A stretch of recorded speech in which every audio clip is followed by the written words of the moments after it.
มสวัสดีค่ะวันนี้เราจะมารีวิวเปิดไข่ไดโนเสาร์ไหนคะนี่ค่ะไหนอ๋อนี่เห็นแล้วค่ะ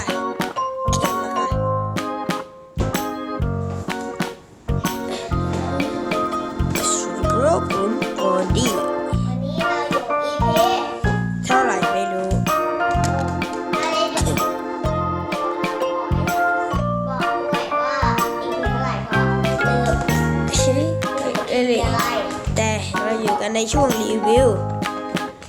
รีวิว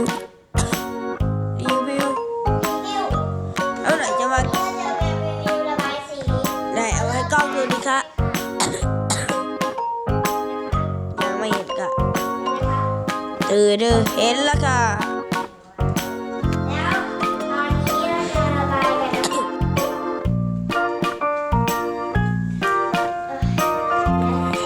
เห็นค่ะวันนี้เนาะวันนี้เห็นปะเห็นวันนี้เนาะค่ะ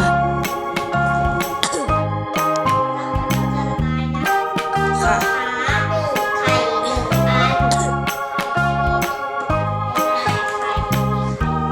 หาดอกไม้สีเหลืองหนึ่งอันหาแมลงหอเก่งอะไรวะ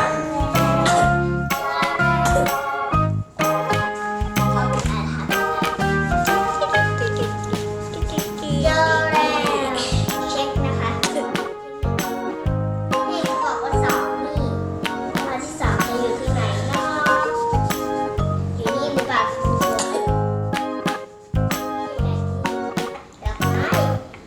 ดอกไม้สีเหลืองเราหาเจอแล้วนี่มองไม่เห็นเลยเนี่ย surprise egg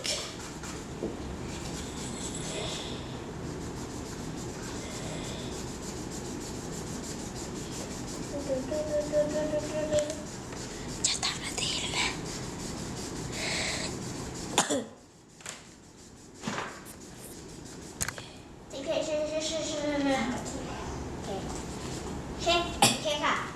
โอเคเสร็จหรือยังคะไหนดูโอเคแล้วเราจะมาเปิด surprise egg กันเปิดเลย โอเค อะไรอยู่ข้างใน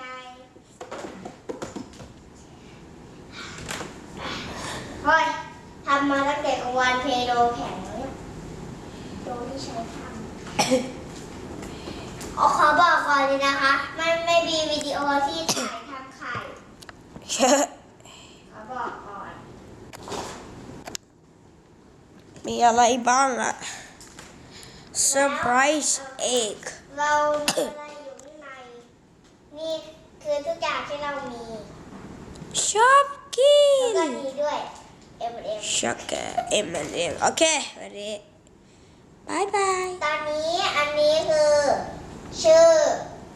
ตัวนี้ชื่อ อะไร บั ไม่ ตเตอ รู้ ร์นิลล่าสไลด์ตัวนี้ชื่อวิชิสตัวนี้ชื่อบูฮูอาเนียน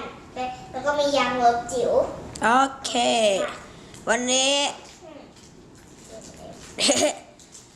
บายบายก่อนเร็ว บ๊ายบาย อย่าลืมกดไลค์กดแชร์กด subscribe แล้วก็กินในวันเอ็ม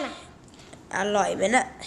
อร่อย ติดตามข่าวสารเราได้ที่ Facebook อีวานมินิทีวี